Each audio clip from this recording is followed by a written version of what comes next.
And how is it going, guys? It goes me a Dunk, welcome back on my channel, and yet again we are here to play DDLC Fallen Angel. So, without further ado, let's get right into the game. So, here we were. A light glow shines onto my eyes, waking me up. I tighten my eyes before finally opening them. I extend my arm to grab my phone and bring it to my face. Saturday, 9:42 a.m. Look out the window. There appears to be some heavy clouds formation growing. Perhaps a storm is coming. Climb out of bed and start my day. Yeri. I flop down onto my living room couch. For a while I just sit in the serenity of my empty house. Always empty. Bring my phone into my field of view. It's Yuri. Is it okay if I start heading towards your house? I type out a response. Yeah, that's fine. My arm falls limp again and I sit lifeless on my couch. I feel so bored today. Hopefully Yuri shows up soon to save me from this void that is my living room. For the next 20 minutes I just sit on my couch staring at the ceiling. Suddenly I hear a bell. That must be Yuri. I heave myself up off the couch and make my way to the door. If it's Monica I'm going to be fucking pissed. I gently open the door. Yuri appears on the other side. Hey, what's up? Good afternoon. Are you ready to go? Let me make sure I got my wallet. Slap my ass as hard as I can. Yeah, I got everything, let's go. Yuri and I step outside and head towards the psychiatrist office. Yuri does it. Hello you two, welcome back. He speaks in his usual upbeat tone, not exactly the kind of voice you would imagine a psychiatrist to have. I shake his hand like always. He then offers his hand to Yuri and they shake as well. Well, shall we get started then? He gently opens the door to his office and gestures for us to step inside. We walk over the couch and take our seats. Naturally, Dr. Langton sits in a chair opposite to us. So as you know, this is simply a checkup. Just want to make sure the medication is working, everything is fine, etc. Okay, Yuri fidgets in the seat. That's odd, after all this time I would figure she would be used to Dr. Langton by now. Guess we should start with the most blatant question. Have you been self-harming at all, Yuri? She shakes her head. No, that's good. He scribbles in his notebook. And I believe school has started back up again, is that correct? Yuri nods. Yes. And how was the first week back? It was fine. He continues to stare at Yuri. Just fine? Yeah, something feels off here. Even with the exception of Yuri being an introvert, her one-word replies seem unnatural. It's like she's forcing the words out. Dr. Langton is leaned over his knees examining Yuri. After a short time he leans back into his chair. He looks down at his notes, readjusts his glasses and looks back at Yuri. Are the kids at school treating you okay, Yuri? What do you mean? I'm just asking how the students behave. Are they nice, cheerful, are you making friends? That kind of stuff. They're okay. Dr. Langton stares at you for a few more seconds before finally writing into his notepad. Is Yuri not going to bring up the group of boys? Maybe it's not important, or maybe it is. Yuri is acting weird, even by Yuri's standards. But is it really my place to say anything? I'm just a bystander in their meetings after all. But I feel the doctor's right to know. I have to speak up. Hopefully Yuri doesn't resent me for bringing it up. Well, there was this one interaction yesterday. Oh? Leans onto the edge of his seat. Yuri jerks her gaze onto me. There's fear on her face. Maybe I shouldn't have brought it up. Too late to go back on it now, though, as I already opened the can of worms. It wasn't anything really. Just a group of immature boys shouting obscenities. Dr. Langton softly bites down on the tip of his pen. After a short period of thinking, he finally says something. And how did that make you feel, Yuri? Catch a glimpse of her hands trembling. She presses them into her lap in an attempt to cover it up. You can be honest with me, I won't judge or think any less of you.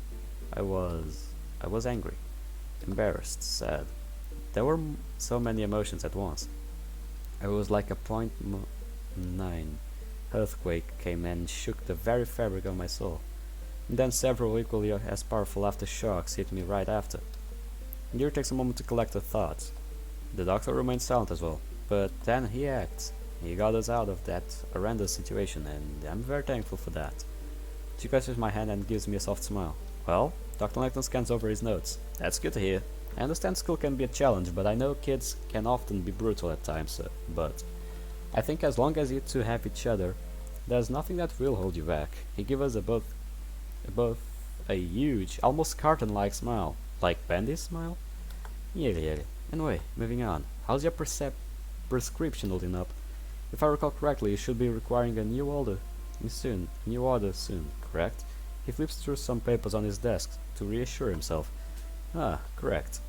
Well, the pharmacy already has the files, so you can go at your own time. Moving his arm up in a large motion, he not so casually checks his watch. Well, he then clasps his hands together. I think that's all we have for today. Any questions? Yuri and I exchange glances. No, I think we're good. Wonderful. Feel free to contact me when you want to schedule your next appointment. With that, he begins to shuffle us out of his office. We arrive at Yuri's house. Well, that went fairly well, I would say. What do you think, Yuri? Yuri, okay? She's been acting weird recently. Or weirder than usual in any case. I'm fine. Fine. Whenever a girl says that, usually things are the complete opposite of fine. I subconsciously begin to take steps towards her. But Yuri begins to back away like an animal caught in a cage. However, she only backs away so far that I find myself inches from her. Yuri is only a little shorter than me, allowing us to maintain eye contact fairly easily. Even with that, she refuses to look me in the eyes. She begins to slowly open her mouth. I breathe, Yuri. Take a moment to collect your thoughts. Let's go. It's something she's done time and time again. Finally she speaks up. I'm going to drop out of school. What? Drop out? She can't actually be serious. Okay, time out. Rewind. You're what? There's a thing of annoyance in my voice. This is why I didn't want to tell you. I knew you would be upset. Wait, how long have you been keeping this from me? For a while now. I feel disappointed and also a bit furious. The thought of you hiding such a big decision from me hurts. Why are you just now telling me? Didn't want you to worry. Yuri, all I do is worry about you. Aha! A contorted expression grows on her face as if she just saw me kick a puppy. I didn't realize I was such a burden to you. Someone you always have to think about and worry about. That's not what I meant. I would hate to be a burden to you. Didn't say that. Guess I'm just not capable of looking after myself. After all, I'm just a girl with scars along her arms. The girl with no friends other than the words on the page. I'm useless. No, Yuri, you're not. Then explain why do you feel the need to spectate my life every waking moment of the day. Don't get upset at me for the secrets you've been hiding. Look, now we're getting off topic. Back to my point. You can't drop out of school. Why not? You just can't. That's not your decision to make. Regardless, it's still a bad decision. You just don't understand. That's the problem. You never tell me. Okay, answer me this. Why do you want to drop out? Your grades are exceptional. It has nothing to do with my grades. Is it because of the boys yesterday? I told you not to worry about them. My voice grows more irritated with each sentence. It's not just that, it's... What is it? Can't say. No, we're not keeping any more secrets from each other. Tell me what's wrong. I don't want to talk about it. No. I've worked hard to get close to her and once again she's shutting me back out. Damn it, Yuri. He's been an asshole. My thoughts are cloudy.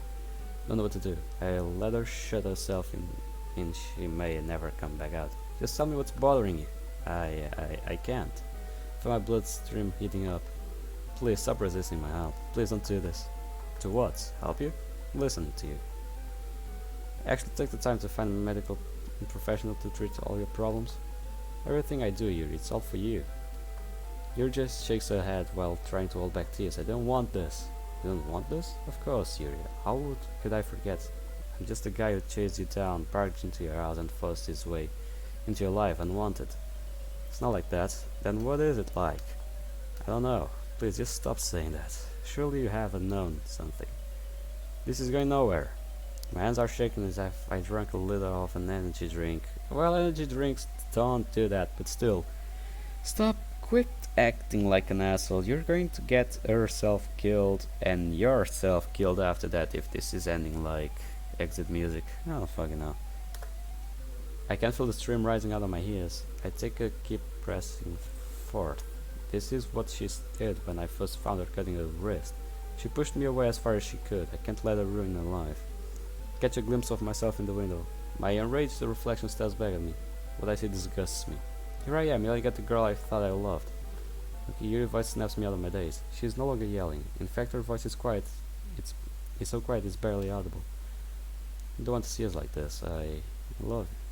Love. I've heard that word so many times the past several months. I've heard it come from Yuri's lips. My lips. My best friend's lips. It feels been said so much I lost it. If you really love me, you would tell me what's wrong. If you trust me, you would give me time. I don't know how to trust anymore. can taste the venom dripping from my teeth. It's bitter, yet satisfying to feel spit out of my mouth. A tear glides down Yuri's face, all the memories we made, the stories we shared, the time we spent. Guess even hot love has a cold hand. Look her straight in the eyes, the windows to the soul as she put it. I suppose you just buy the sweet memories at this point. I feel like a failure. After everything I've done for you, still don't trust me. You retracted the body and make me feel worse. It pains me to see her like this, so why can't I stop? Now it's my turn for my voice to be barely audible. Why don't you like anyone? You didn't see the messages. What messages? What messages? The ones that everyone saw. I think to myself, last week, it's a boy in class that stifled a laugh at a long message. The two loud girls in my class, they were talking about someone in some text message. What was in the messages though? I have to know. Look back at Yuri. She looks lifeless. But I have to make a choice. I don't know. I don't know. If I press the topic, she might feel worse. But if I don't press the topic, this might never end.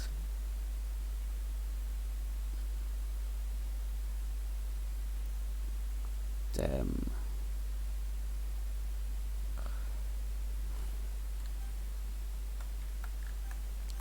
Guys, I don't know what to do. Press the topic or drop the topic. I can go back if I want, but still, don't want to make the press it. Here, you have to tell me what was in those messages. I can't. Damn it, Yuri, not helping me. With every one of my attempts to get closer, she still pushes me away. This is bullshit. How can I help you if you don't tell me what's wrong? But it could be in those messages that Yuri would make Yuri want to drop out. Do you regret falling in love with me? That question comes out of nowhere, but still I won't from it. No. I regret believing that you had fallen for me. Yuri is taken aback by my statement. Her eyes begin to feel like waterfalls. But tears won't fall. They crash. Go away. What? Go away. Her voice is still barely audible, but there's a force behind this statement. So this is how it's going to be. Please just go. Yeah, I'm not saying that shit.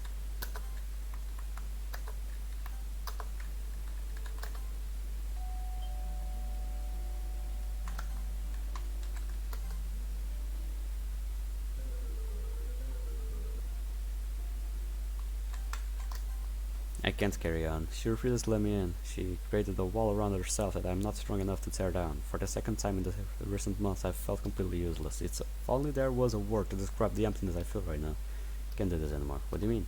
It's like a glass, Yuri. Sometimes it's better to leave it broken than hurt yourself trying to pick it up. Yuri is taken aback by my statement. Her eyes begin to feel like what? Oh, wait, what? Nah. Okay, I think the water was better. But still. Yeah, it is it. I don't know what else to choose. I'll choose the first one. Sure, I'll keep the present topic. Yeah, okay, fuck it. I'll not say anything after that. There's nothing left to say. I stare at her for a bit longer. Take in the long purple hair, her woman-like body and her lavender eyes. The lavender eyes I'd even read with tears still pierced straight at my soul. Turn on my heel and leave her house. You're an asshole, foo. This is pointless.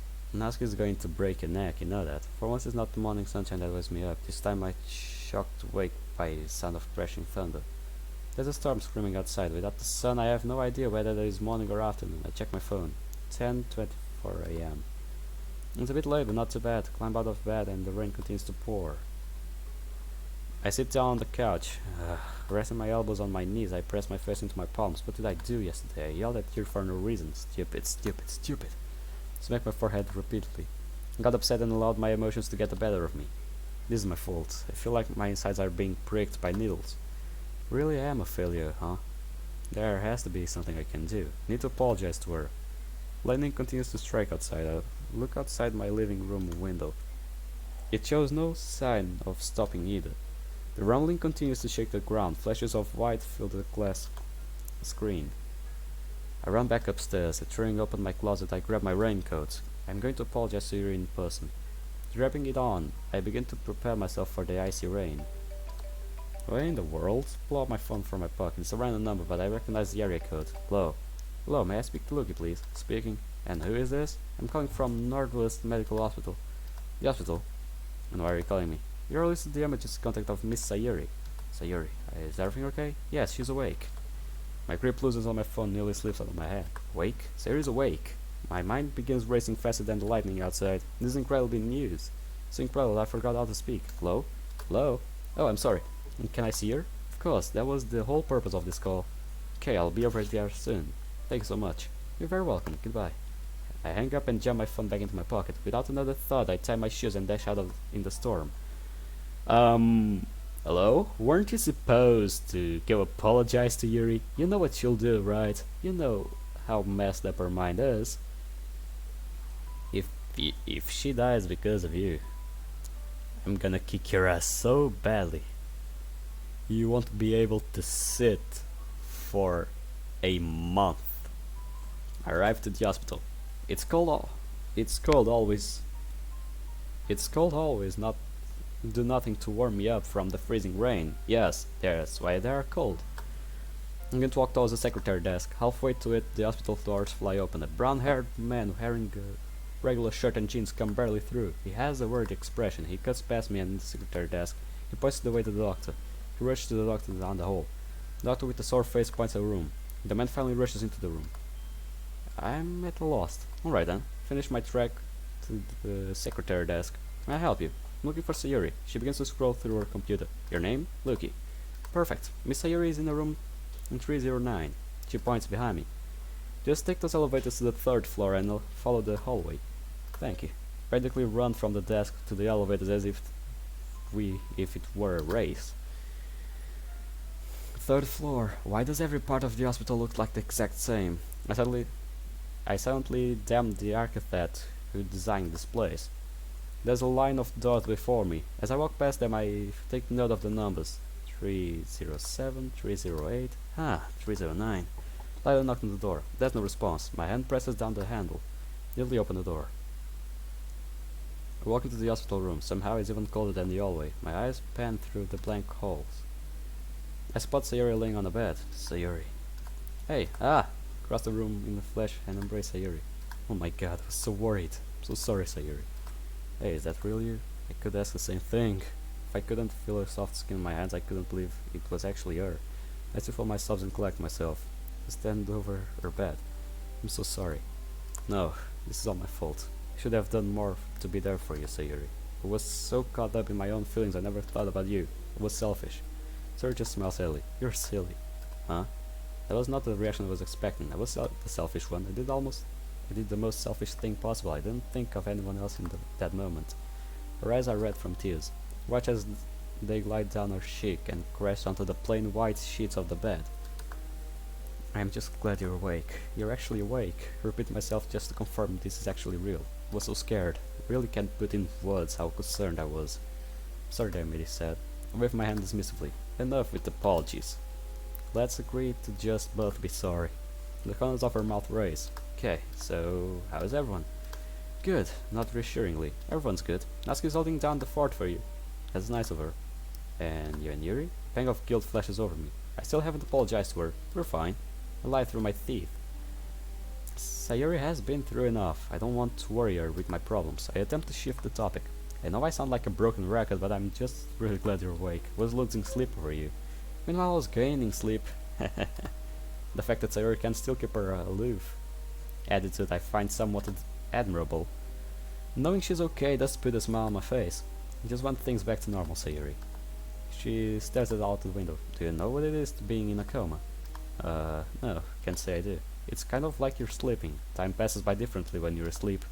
When I woke up I was worried I was 50 years in the future and everyone would be all old and wrinkly. It was also scary. She stares at me with her sky blue eyes. There were times when I was aware of my surroundings, where I could sense things. If that makes sense. It doesn't. Sometimes I could feel the nurse changing out my IV, or I could hear the doctor having a conversation outside. One time I heard the doctor discussing with my parents on the phone about something called the patient's right to die. Whether or not it's ethically okay to put me to sleep. My heart drops into my stomach. Just hearing those words caused my legs to grow weak. It was like I was watching the movie on my of my own death. And the scariest part was that I couldn't use my legs to run away. Didn't have a voice I could use to call for help or talk to myself to keep myself company. It gets lonely. You see your fears come to life. I'm glad I'm not afraid of the dark. She gives a small giggle before returning to the serious tone, or as serious as someone like Sayuri can sound. It's is hard to escape your inner demons when you're encaged in your own mind. I'm so sorry you had to go through that, Sayuri. Bless my own nose. It was an interesting experience, to say the least. Yeah. To say the very, very, very least. Yeah, dude. Not a fan of comatose. Who knew you could learn so much while being asleep? I'll make sure to tell my teachers that. We share a small laugh between us. That sound gives me a nostalgic feel of our childhood. Back when Sayuri and I would play around the block, climb trees, cause mischief. I refuse to believe that girl is gone. But as I look into her eyes, I see despair. Would it be better to go back and change what happened? Don't dwell in the past. She says that as if she can read my mind. Like I said, I learned something while asleep. This experience showed me what I have become, the solution I took to try to stop the pain. And in it, I almost lost the most important thing to me. My eyes have been opened to something newer, something greater. What's the word for that? An epiphany? Is that the right word? Yuri would probably know. I don't know if I'll ever beat my depression, but I do know I won't let it beat me. It will be a lifelong battle, and I'm willing to stay by your side through it all. I think I would like that. Sayuri gives me a smile, and this time is a genuine Sayuri smile. A smile that fills this bland white room with hope, purity, and warmth. Everyone's going to be really happy to see you back. I'm sure. You know, for a second I was expecting both you and Monica to be here. Monica? Why would we be together? When I woke up, I actually spoke to her. She said you and her would visit me. Sorry, I think the anesthesia is still affecting your brain. How could Monica get a hold of me? She has your number. She what? Monica has my number. I gave it to her when you joined the club. It's only obvious the club president should be able to contact their members. My mind is having a hard time keeping up with its own thoughts. The piece of the puzzle slowly starts to take form. Look here, right? Look like you've seen a ghost. Say, where's Monica? I believe she said she would be stopping by her. Okay, she looks at the clock on the wall. Oh, how convenient. She should be coming any second. I need to go to the bathroom. Do you mind? Not at all. Turn on my heel and power walk out of the room. I run down the corridor. Don't look where I'm going. Suddenly I found myself falling. Oof! My head starts to drop. The cold towels press against my face. Ugh! Place my hands on the floor and push myself up. Monica. Collect my bearings and look to see who I run into. Of course. As Harry said, how convenient. Heya. You know, you should really be more careful. Even if we're in the hospital, it's best not to hurt yourself. Cut the banter, Monica. I know what you've been doing. Stick my fingers in the face. This ends now. Why are you trying to fuck up my life? What do you mean?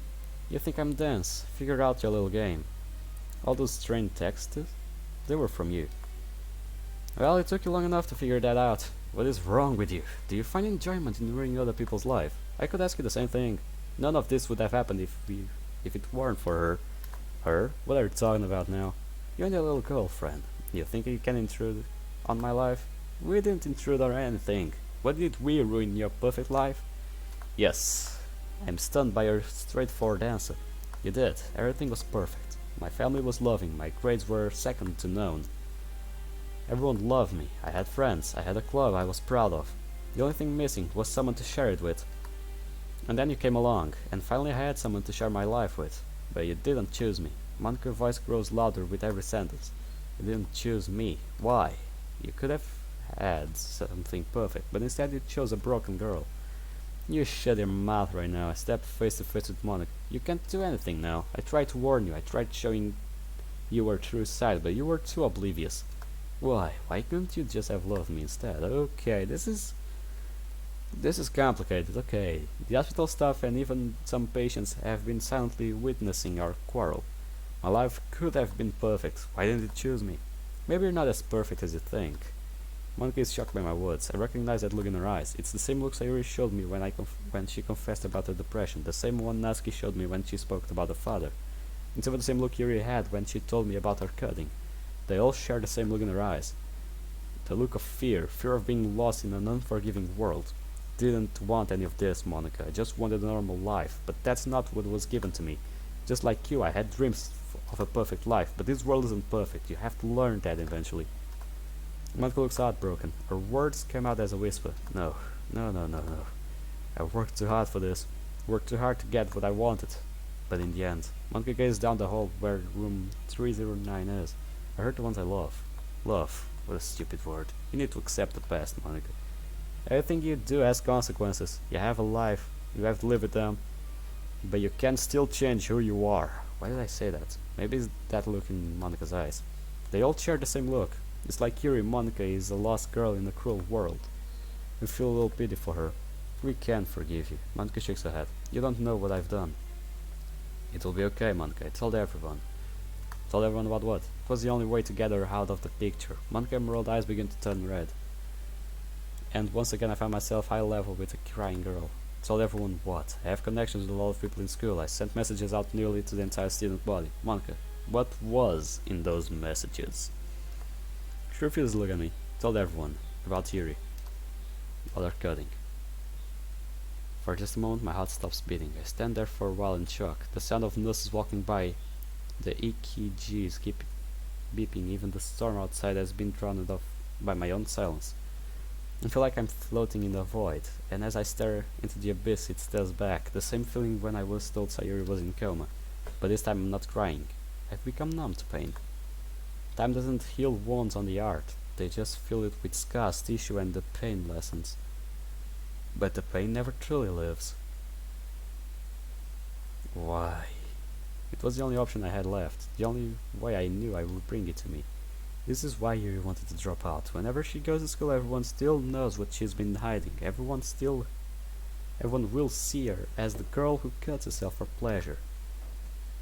My mind races and my heart beats out of my chest. Yuri. I can hear my own blood flowing rapidly throughout my body. My eyes begin to flutter to every single inch of these colorless walls. I whisper to myself, need to find Yuri. Even after all this, you still can't let her go. Look up at Monica. Every cell of my body wants to beat her to the ground. I ball my fist. All I need is for my nervous system to send a signal and send my hand flying through the air.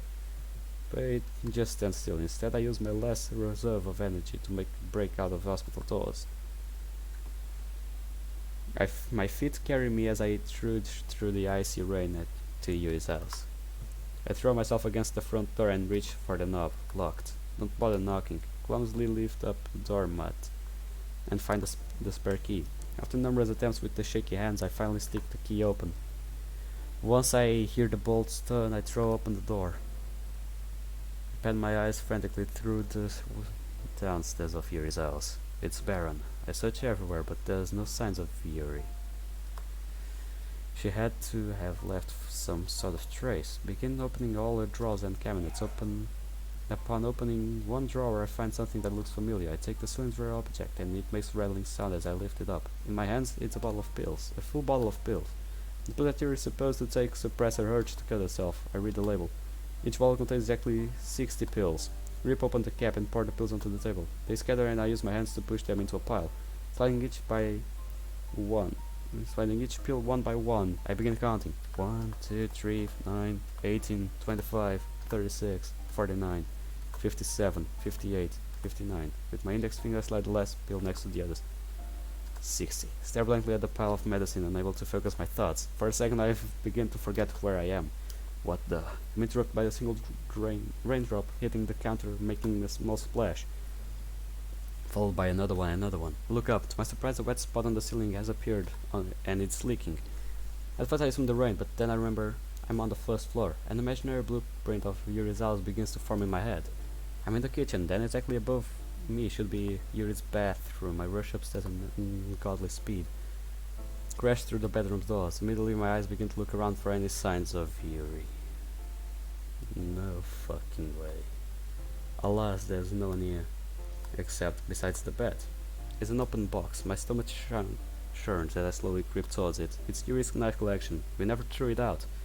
As I walk up to it, I notice a single empty spot where a blade once laid. There's nothing else I notice. The sound of water.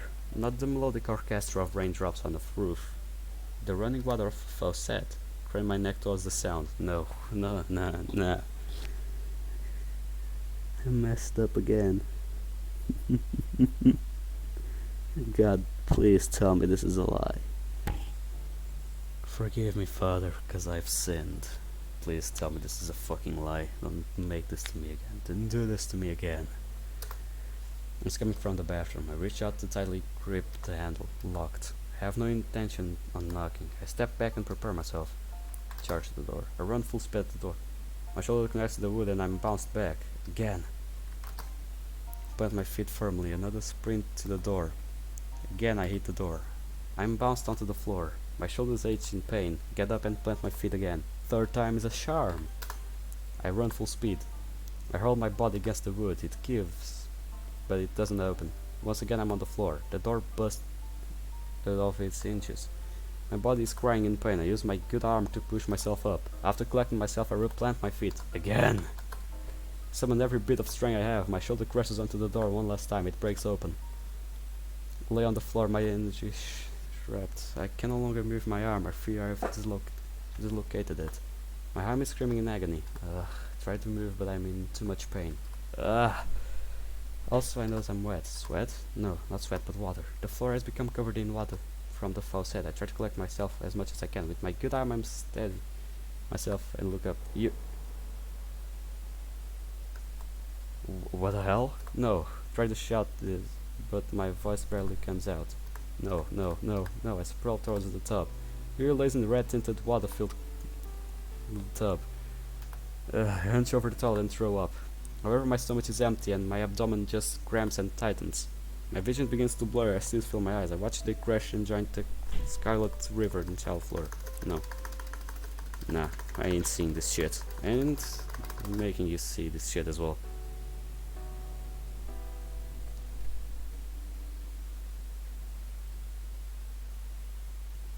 No. No, no. You've unlocked a special poem. Would you like to read it? Sure, why not? Denial. This isn't real. The pain inside of me, the things that I see, this isn't real. I still think maybe there's a chance. Maybe I take a second chance. Take a second glance. This isn't real. My mind is just playing a trick. A reality is chose not to pick. This isn't real. I don't believe it. I can't believe it. I shouldn't believe it. It just lies. It's not real. What isn't real can't hurt me. So why do I hurt? This isn't real. This isn't real. This isn't real. This isn't real. This isn't real. This isn't real. This can't be real. God, please don't.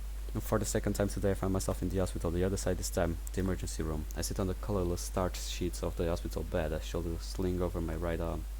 With adrenaline gone, I rely on painkillers to keep myself stable. My memories are the only story in pieces.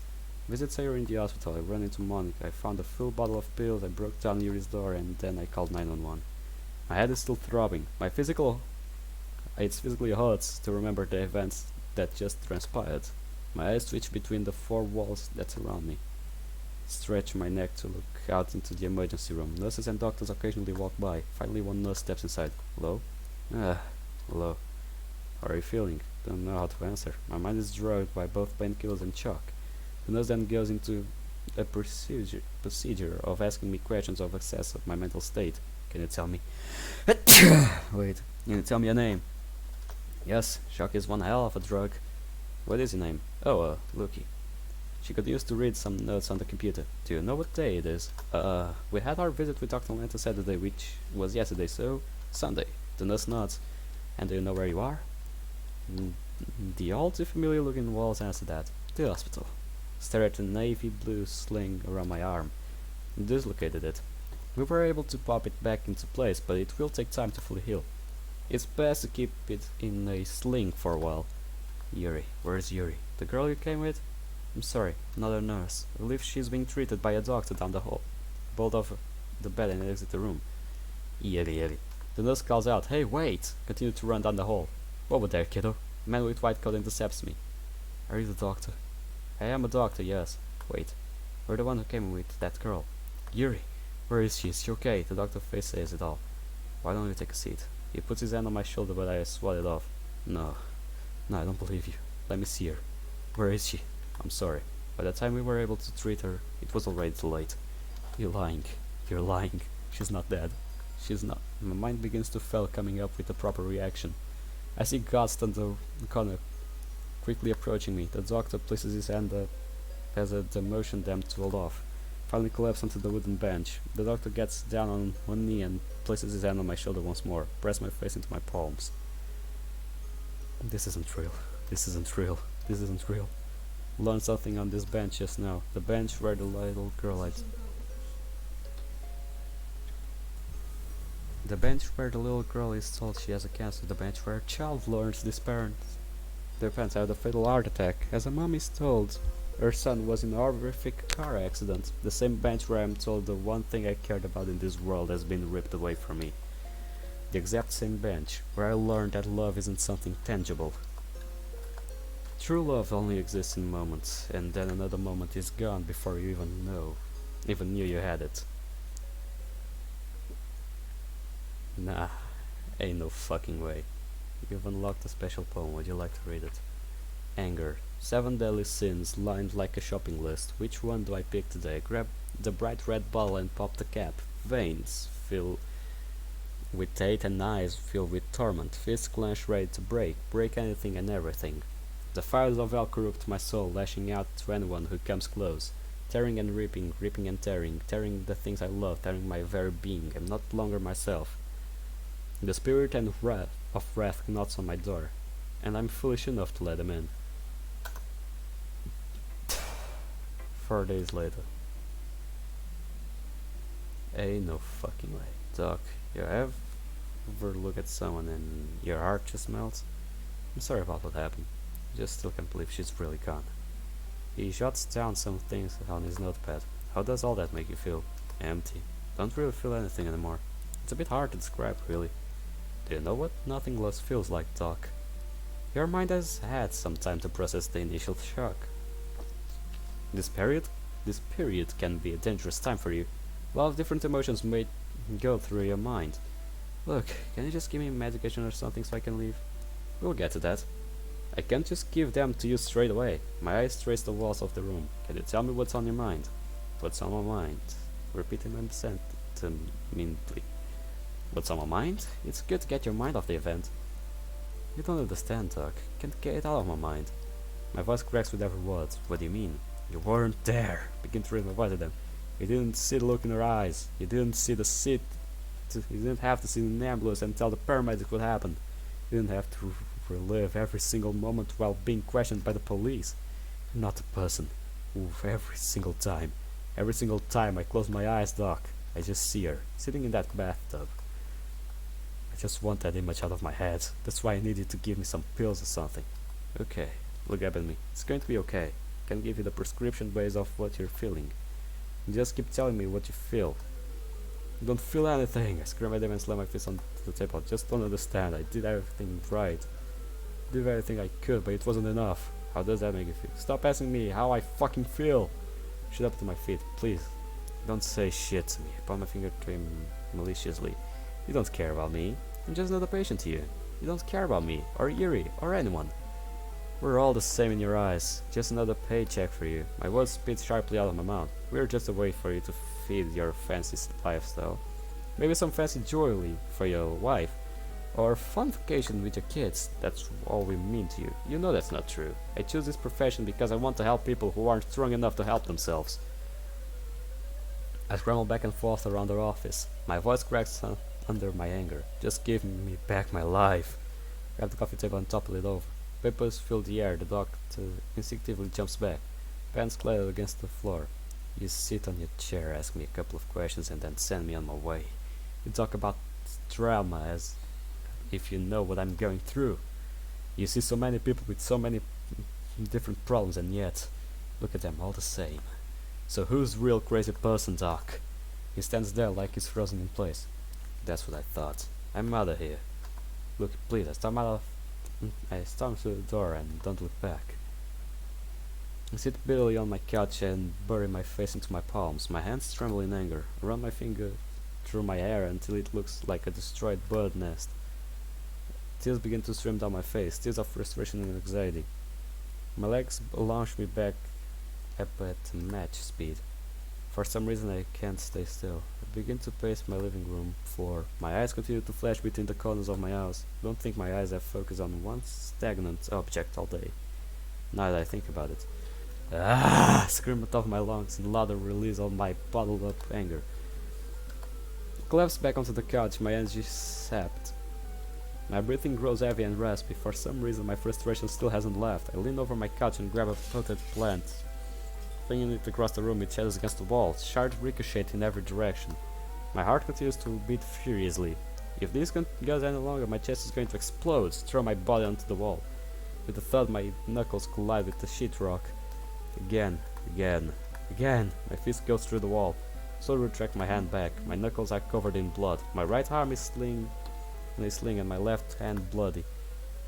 Absent-mindedly stare at the red patches of lost skin around my knuckles. It's funny how the same color we use to represent love also represents anger. Guess they are more or less the same. They both can destroy something within seconds. Both only ever end in pain. My body gives and I fall onto the floor. And just like me, my whole world comes crashing down as well. I lay lifeless, clench my fist until my knuckles turn white. Let out a long breath. Eventually my body relaxes and the color of my knuckles return. My heart still continues to beat irregularly. Take a look at my wounds, just don't understand. Why me? Physical exhaustion eventually overtakes my hyperactive mind and find myself drifting off to sleep. You have unlocked a special poem. Would you like to read it? Bargaining. Why wasn't it me? Take me instead, but leave her here. I lie awake in bed, flooded with all my fears because I should have been me. Don't know what went wrong. How she got away, I should have known along. I couldn't make it all okay. So it should have been me. I'll change my way of life just to see her again. I'm in so much pain and strife, I guess this is the end, so just take me. But that's not how you work, from what I can infer. You don't want to bring her forth, so I can't just be with her. So if you won't take me, I'll take myself. I wake up on the living room floor. My body feels heavy. I don't remember much of anything these past few days. I try to push myself up. Every muscle in my body begins to scream in agony. Mustering all my strength, I lean up against my couch. I pan my eyes around the room. Extending my neck, I can see the broken remains of my potted plant. It's weird being isolated for so long. I've lived my whole life in an empty home, however, now it's the first time I've actually felt truly alone. They say loneliness is a universal feel of all living creatures. Why couldn't it have been me? Slowly raise up and begin to pace the room. My eyes dart from one focus to the next. The hole in the wall. The broken vase, my bloody knuckles, my slinged arm. There's no more to it, I know it. Grab a stack of paper and a pen and begin writing things down. With a slinged arm and busted hand, it looks more like scribbles than anything. Continue to incoherently write my thoughts down, but to anyone else, it would only look like a mess of sporadically placed lines. But to me, it's a timeline of all the events. Look at the mess before me. Know where to begin. What could have I changed? Could have arrived to her own sooner. Or was I too late? Earlier than that. Continue to shoot my pupils to different parts of the scribbles. What stirred this? The argument? The messages? The boys? The medication? Earlier than that.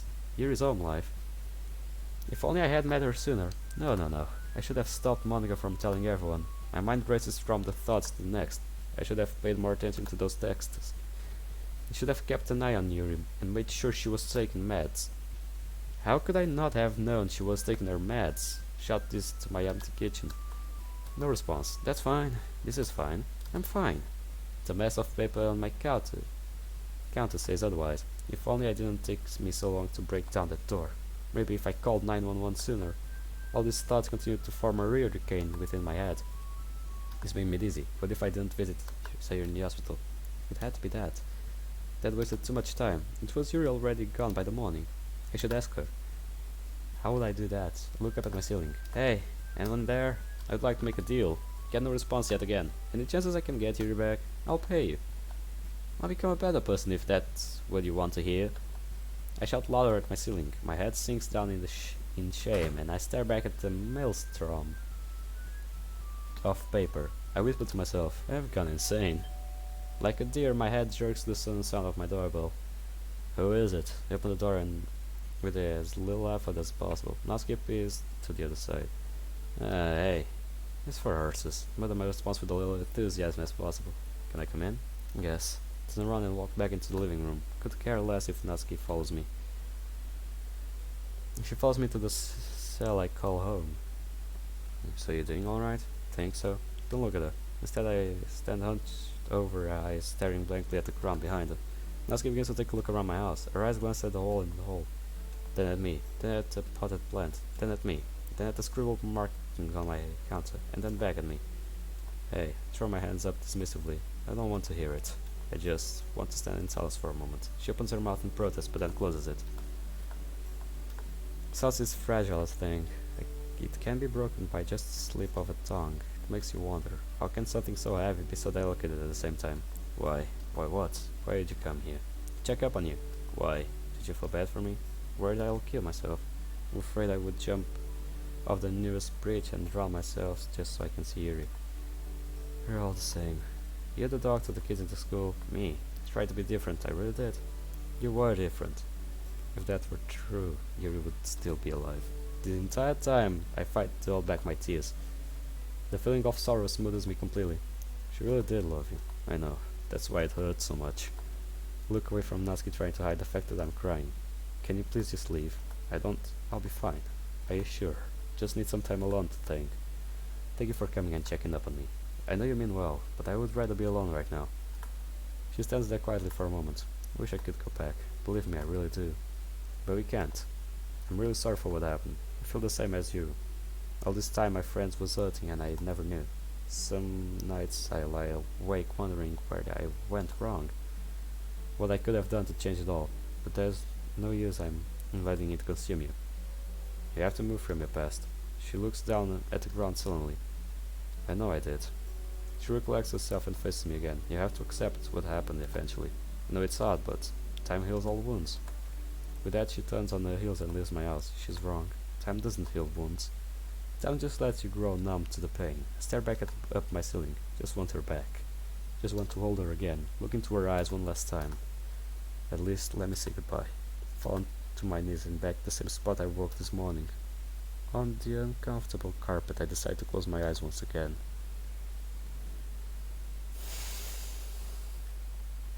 You've unlocked a special poem. Would you like to read it? Depression. It's all going that way now, isn't it? It is all going down the hill. I wonder if I chose the other option, if anything would be different. Depression. Outside the smile, inside the frown. Outside you see a hole, inside it's just the pieces. Outside is warm, inside is cold. Outside there's emotion, inside there's emptiness. Outside you hear laughter, inside there's only silence. Outside there's a smell of flowers, inside are rotten and tainted. Outside is a bright sunny day, inside a dark stormy night. Outside you can find success, inside it knows only failure. Outside just lies, inside. Outside is a mask, inside the mask is pain. Inside the mask is fear. Inside the mask is nothing at all, because I am nothing until I put on the mask.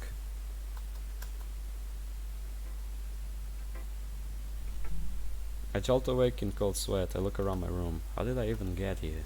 The last thing I remember was Natsuki visiting yesterday. Was that yesterday? What day is it? I look outside my window. There's nothing but grey. Climb out of my bed and immediately fall onto my knees. Ugh! My head's throbbing. I head towards the bathroom to cool off. I turn on the cold water and begin to rinse my face. Before running off the faucet, I hear an ominous noise. You failure.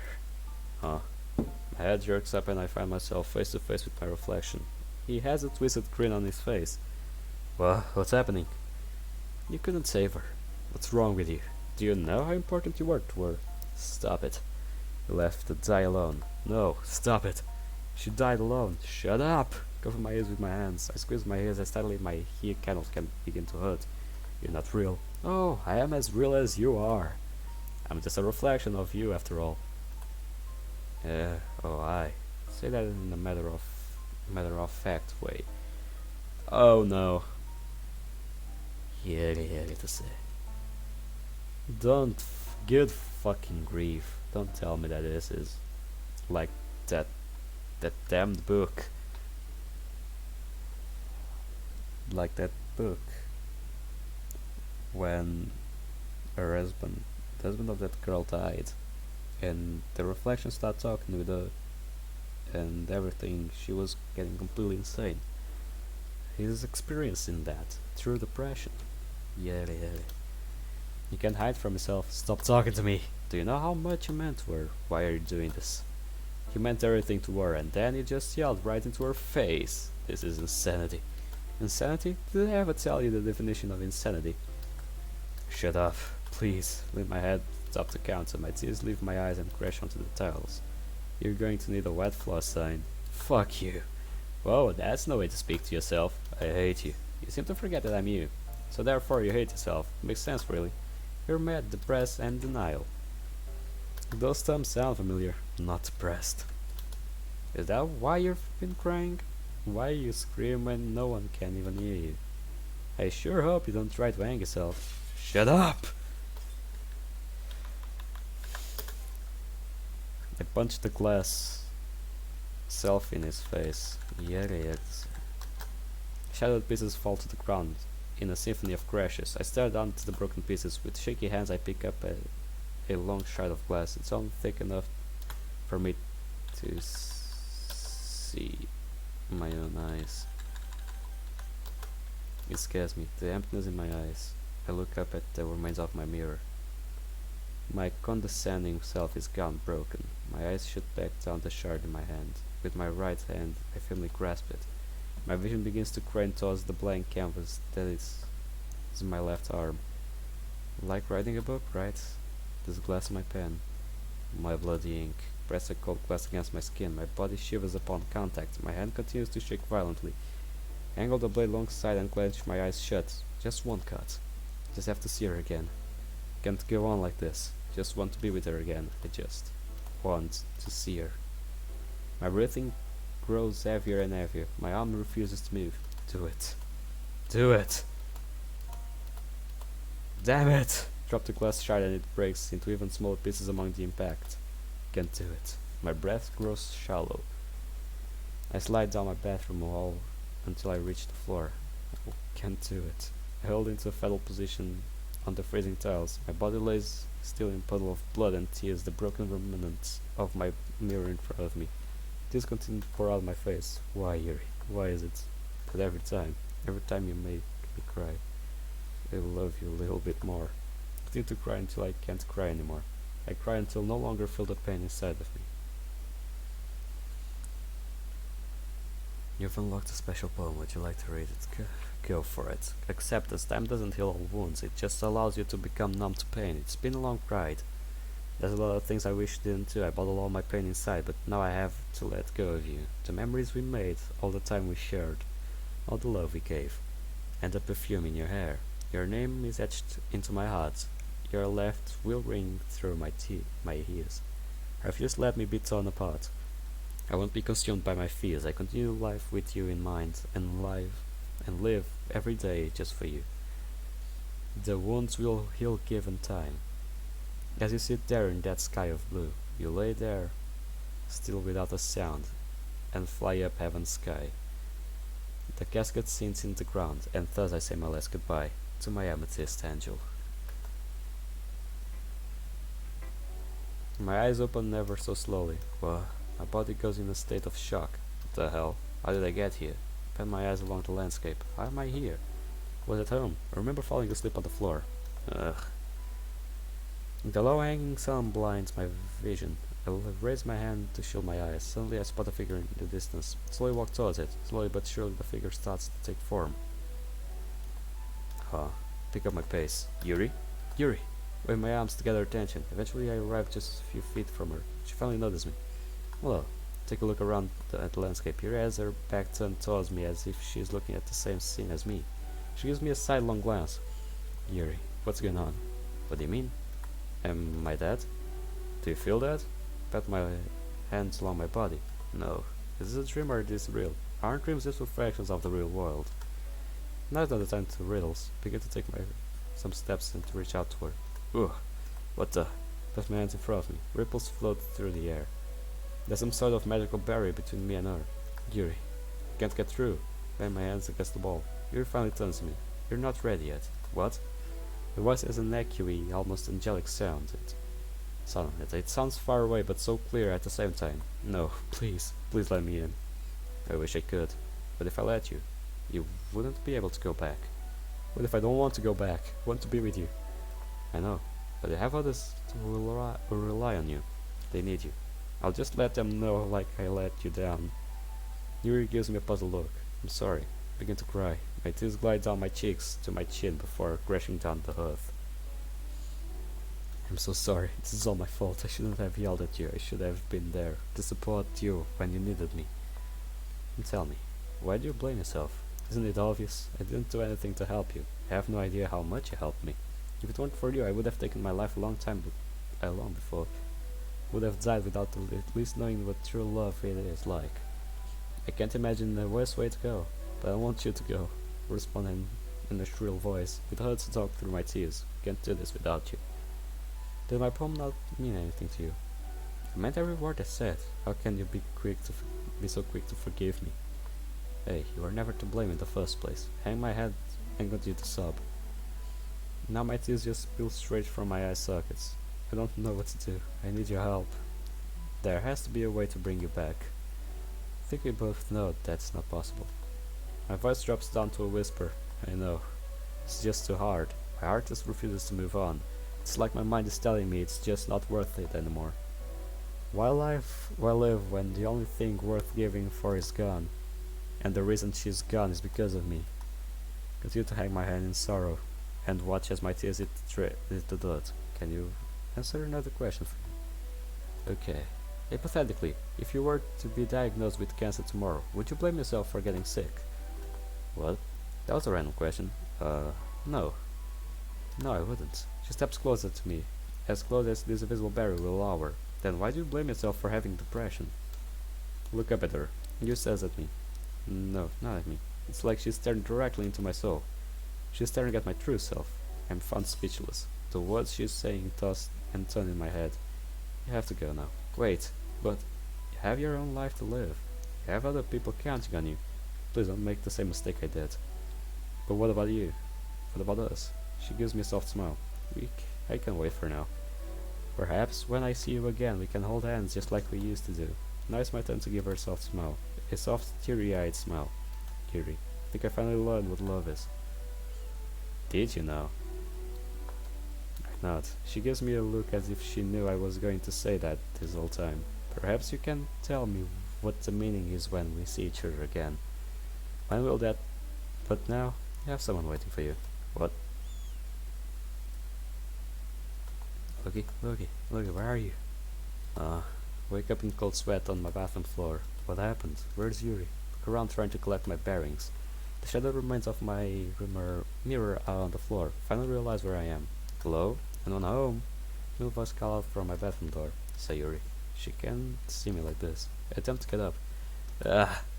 My feels like it's splitting open. I press my hand against my forehead and shut my eyes tightly.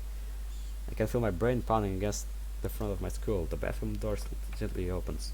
Loki, Sarah rushes over me. What did you do? Her eyes begin to scan the room like a detective. She notes the glass on the floor, the blood on my knuckles. Sarah grabs my wrist and examines my hand. You punched your mirror?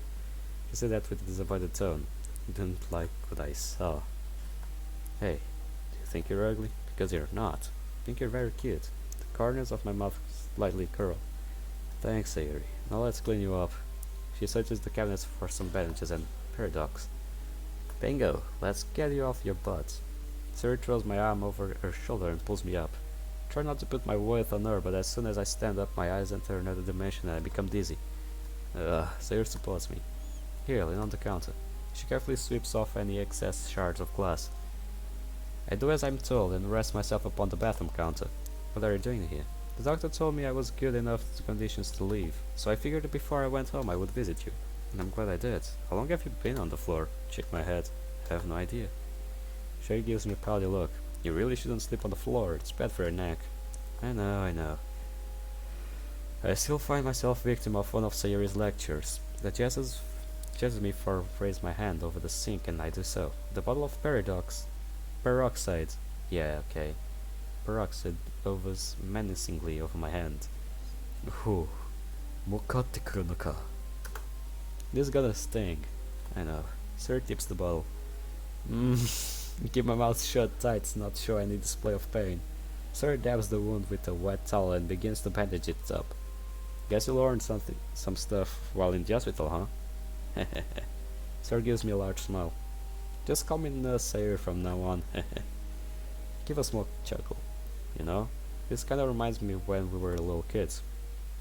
Yeah? How so? Well, the roles are reversed now, but I remember when we were little kids we would always play in the neighborhood. We would run around, climb trees. I would always try to keep up with you, despite you being too much faster. And sometimes I would fall and get hurt. Then you would stop everything and come care for me. Whether I scraped my knee or cut my hand, you were always there to help me. You would say, Sayori, look at me, it's okay, everything will be fine. I remembered I used to just start carrying around band-aids in my pocket, just in case you hurt yourself.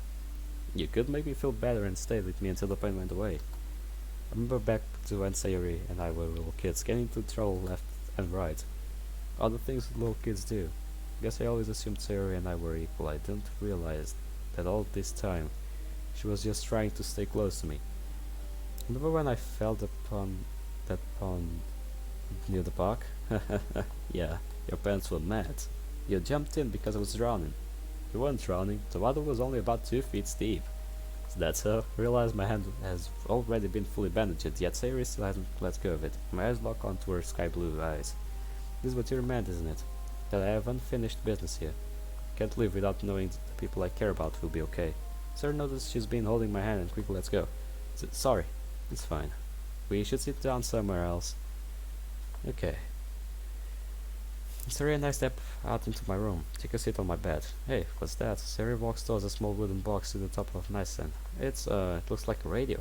Yeah, it is. Remember when you gave me that radio as a gift? Now it's the one of the things I have to remember her by. Sari bends down high level with the wooden radio. Her eyes dazzle like a child's. She passes a hand along its edge. Eventually her fingers find the dials. And then the room fills with music. Not a bad tune. I like it. Sari begins bobbing her head up and down to the rhythm. This is really cute. Where did you get it? Yuri gave it to me. That's sweet. Where's Yuri now? She doesn't know. That makes sense. She's been in hospital this entire time. Sorry, why don't you take a seat? Okay. Sari gives me a look of concern. She sinks down next to me. Where do I even begin? Guess I should start from the beginning. All the way from the beginning. Remember that day when Yuri and Monica got into an argument and Yuri ran out the room? It tells Sari the whole story. I give her as many details as I can over what's happened the past several months. Well, everything minus the past few days. No, that's not true.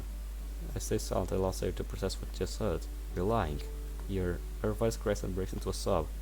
Sarah throws herself onto me. Can't feel a wet spot on my shoulder. She cries loudly in my ears. I simply stroke the back of her head to comfort her. After a few minutes, Sarah seems to compose herself as much as she can. And grab her by the shoulders.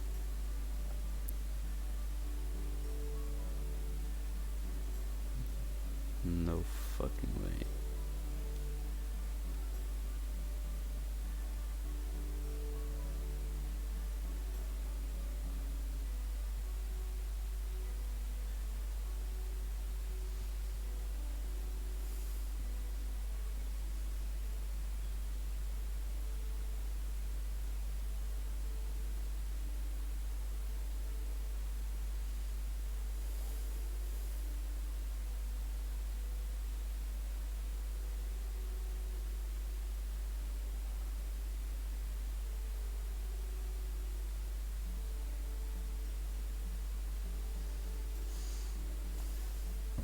Grab her by the shoulders. Sayori, look at me. Speak to her in a soft voice as if she was made of glass that would shatter by any loud noises. It's okay. Everything's going to be okay. I'm here for you. always. Sarah nods as she wipes away her tears. You seem to be taking this rather well. Look down at my bandaged hand. I wouldn't exactly say that, but recently I did have a change of heart. What's the word for that? Sarah smiles through the tears. An epiphany. I don't think that's quite right, but sure, we'll go with that. She gives me a small grin. I can't really explain it very well. It's just like something inside me is telling me that it's time to move on. I know it's weird, but I believe you. Sarah brushes her hair out of my face. You're my best friend, Sayuri. I mean that in the best way possible. I know you do. It just took me some time to understand that. I've made a lot of mistakes. So have I. I've hurt a lot of people. And so have I. Quietly chuckled myself. Suppose we're both just a huge mess as are. Huh? That's why we make such great friends. She gives me the most sincere smile I've ever seen rest upon her face. Suppose I was wrong, Sayuri. You can't really fully get rid of depression. Not alone, at least. Turn to my bathroom. Don't make the same mistake I did. Your words ring through my ears. I think it's best if we take this journey together. No one can battle their demons alone. I think I would like that. And so what do we do now? Keep on living, I suppose.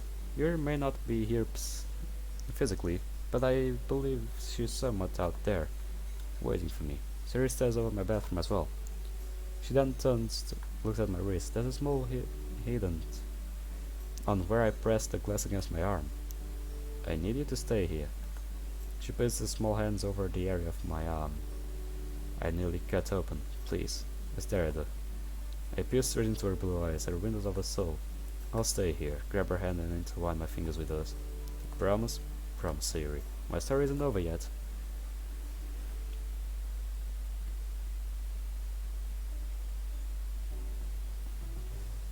Epilogue. Tough.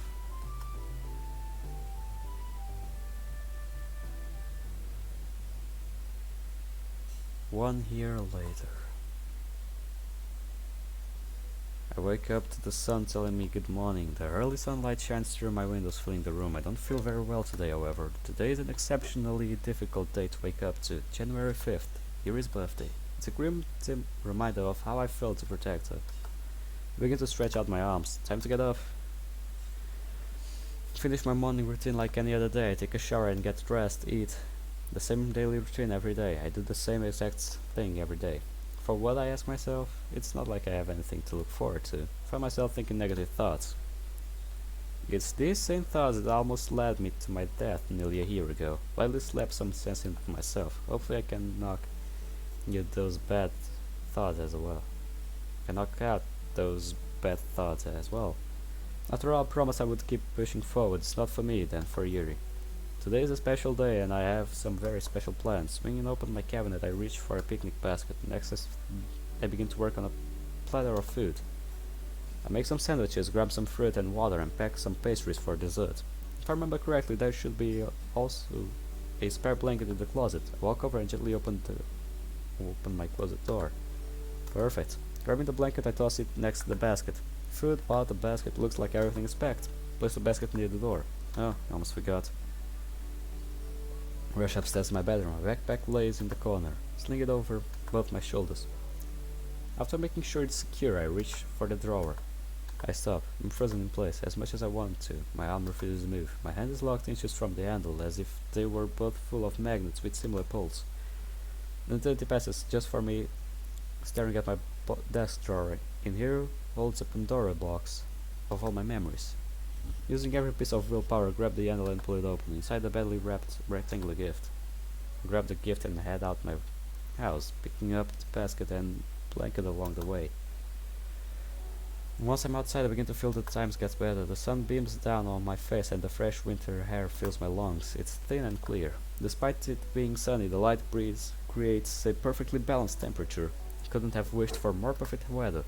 All the negative thoughts about today leaves me and I'm left with only pure bliss. Continue to track towards my destination. The park is as beautiful as ever. All the birds have left for the winter, creating calming silence. Only the sounds of my footsteps and the whistling of the wind can be heard. Despite the perfect weather, there seems to be very few people here. I see a few groups in the distance, but other than that it's empty. However, that's perfectly fine by me. Eventually I stray off the path. The dense forest begins to fade, but fade out, and I find myself in the clearing. It's been exactly 1 year since I last visited this place. The grass looks a bit greener for some reason. I take a few more steps and find myself face to branch with Yuki. Well, haven't you grown big and tall now? It's grown a bit. Yuki now stands just a bit shorter than me. I set down my basket and gift and begin to lay out the blanket. In less than 10 minutes I've laid out all the food in front of me. Next I pull out some stuff from my backpack, a portable tea set and small oil diffuser. Set the portable keyring and grab the diffuser. It's a small wooden cylinder with a hole on top. In the side pocket of my bag I pull out a small container of liquid. I pour some of its contents into the diffuser. A small ray of vapor begins to float out of it. It's lavender. According to the internet, lavender has a calming effect on the body and mind. Only one more thing. Reach into my backpack and fill a hard, solid piece of wood. Pull it out and drop it in front of me. It's a framed portrait of Yuri. The same one she gave me a year ago as a thank you for being her boyfriend. Can't help but laugh. Back then I struck me as odd, her giving me a picture of herself. Now it's all really have left to remember her. Grab one of the sandwiches and start eating it. Ham and cheese, easy to make and taste great. Having Yuri's portrait here almost makes me feel not so alone.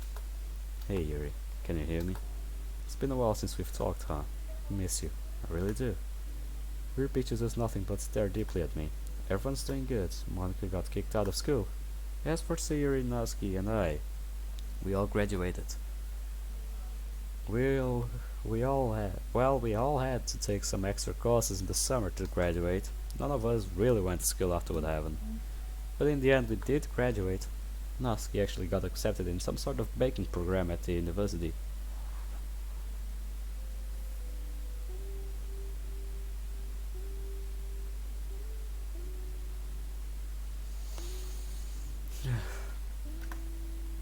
We were all really happy for her. I started seeing Dr. Langton again. He accepted me back even after my outburst. He's really been a really big help. He even took up Sayuri as a patient. How great is that? Sayuri has been doing really well at battling her depression.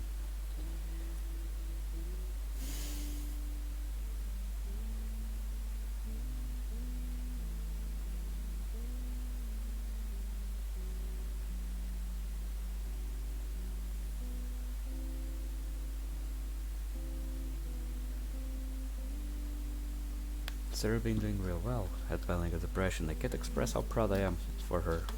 The wind whistles past my ear. It's weird being outside in the winter. When you imagine the sound of nature, you usually picture birds chirping, but all the birds have flown south. So there's no sound of nature at all. There's nothing else around but open fields, the cool wind and my single cherry blossom. Every so often there can be a small splash heard from the lake, created by some small animal. The only word I could really use to describe this is peaceful. A quick ding interrupts the serenity. My tea is finished. I pour it into the 2 small cups. Place one cup in front of me and the other next to Yuri. The steam begins to ride through the cool winter air. Its smell reaches my nostrils. Take a sip. It's oolong, your favorite. Not tea smith like you, but I think I did a pretty good job. I actually picked up a lot of new hobbies influenced by you. Tea, reading, I even started trying to write a book. Can you believe that? Another small gust of wind blows. Yuki leans over from the fosse and a few bunches of leaves spring off. One leaf in particular catches my eye. The sunlight sparkles off it as it floats around in front of me. Eventually the small pink leaf descends slowly and lands before Yuri's portrait. How about that? I brought something for you. Reach for the gift that has been beside me this whole time and hold it in front of Yuri's picture to show her. I'll open it for you. Begin to slowly rip open the wrapping. As I do so, my vision begins to blur as tears fills my eyes. Finish tearing off all the wrapping to reveal a rectangular-shaped object. A book. Run my fingers over the embossed title.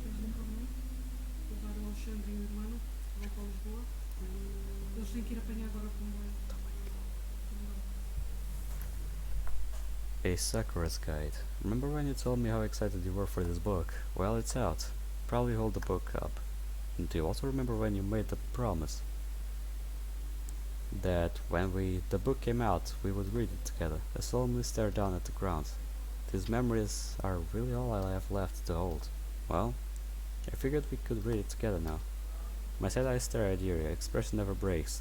I don't know why it would. After all, it's a frame. But to me, it's really her here sitting with me. I guess you can't really be here physically, so I'll just read it out loud. I've gotten a bit bad at reading, so hopefully I'm not too slow for you. Laugh at my loneliness, some sense of humor. With that done, I opened the first page. According to Yuri, this book is a continuation of Infinite Isolation, the book that we read together way back when. Supposedly this one has supernatural elements, as Kinyo's spirit directly guides Lena to freedom. It's a story that Yuri and I were supposed to share together. Guess I should start now. Loneliness is a fear that everyone must face alone. That's what I thought anyway. But perhaps I was wrong. You're never truly alone. There's always someone looking out for you. I come back to my senses. What the hell? I muttered. The door. I spontaneously just opened. I stand frozen in my place. No noise can be heard from the other side. For some reason unbeknownst to me, I decide to turn around and look outside my window. Through the bars to the window, I see a single leaf from the sakura floating in my room. It passes through the air before elegantly landing on the cement. What I do next, I'm not entirely sure why. I feel drawn to this lift. I gently lower myself and pick it up. It glows as I twirl it around in my fingers. There's a drastic difference between the elegance of this leaf and the dirtiness of my fingertips. It's a balsam sight to take in. Without thought, I placed the leaf in my shirt pocket. About the 10 minutes passed and I finished the first chapter. I timidly closed the book and looked up at Yuri, no longer trying to hold my tears. I let them flow.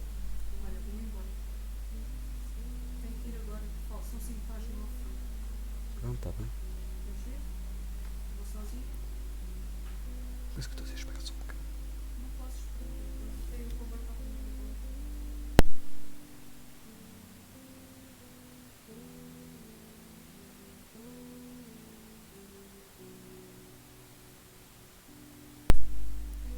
I let them flow down my cheek like waterfalls, but the tears don't fall, do they?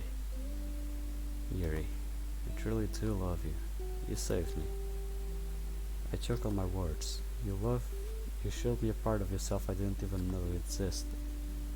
You made me feel things I didn't quite understand, but for some odd reason I was okay with that. For once I saw what it meant to truly love something. To love something so hard that you would give them everything imaginable if you could. You are my world, and I'm sorry I couldn't protect you. My eyes are puffy and red, and my sleeve is damp from wiping my tears. I'm going to keep moving forward though, promised you that, and I will never break that promise. Eerie portrait stares at me, her beautiful lavender eyes that still managed to pierce mine, but behind those eyes was a broken girl that needed someone to put her back together. It's hard to believe someone so perfect could be a part of this reality. She was pure, she wasn't from this world, she was a fallen angel, and now the angel has finally returned home.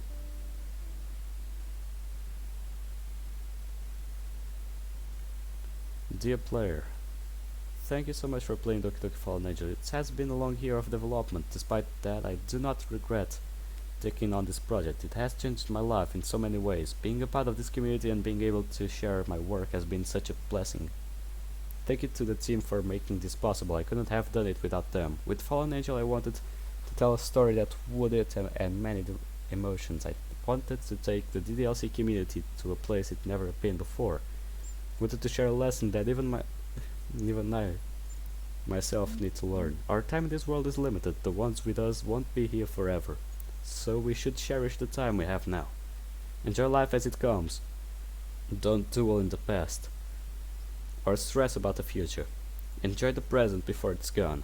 If you enjoyed Fallen Angel, then encourage you to join the Discord. I didn't finish reading, but still. I want to see something though. Yeah, this video will be big as fuck, but I don't fucking care. Want to see if something changes.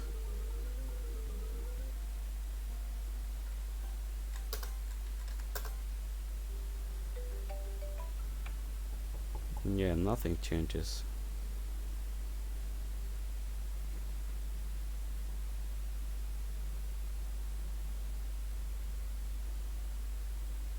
Charge the door.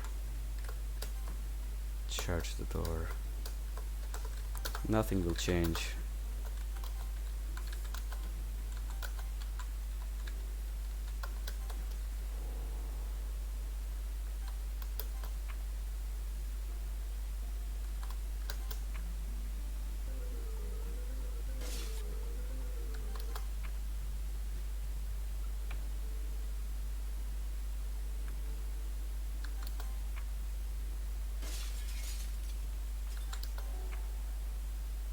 Everything led to this.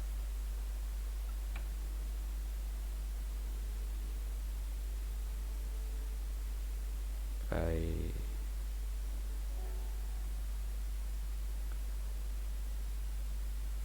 don't know what to say.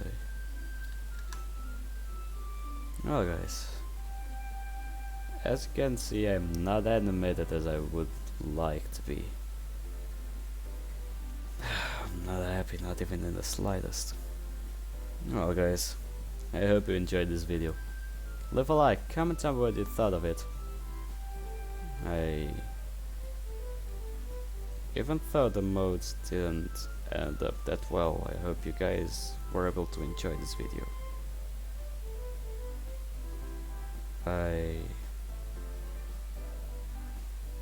Somehow I did know it would kind of end up like exit music.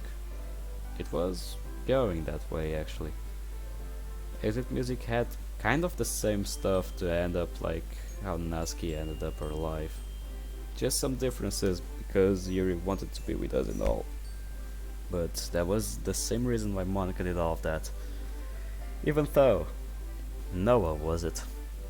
Noah, you've made a great job with this mode. I simply love it. You damn bastard. You almost made me come to tears, but still. I enjoyed this mod with all my being. The ending... it's not the ending I was expecting, but it's the most suitable ending, I suppose. So guys, once again, I hope you enjoyed this video. Leave a like, comment down what you thought of it. You know all that stuff. And well, I'll see you guys in the next episode. See you on the flip side. Goodbye, pals.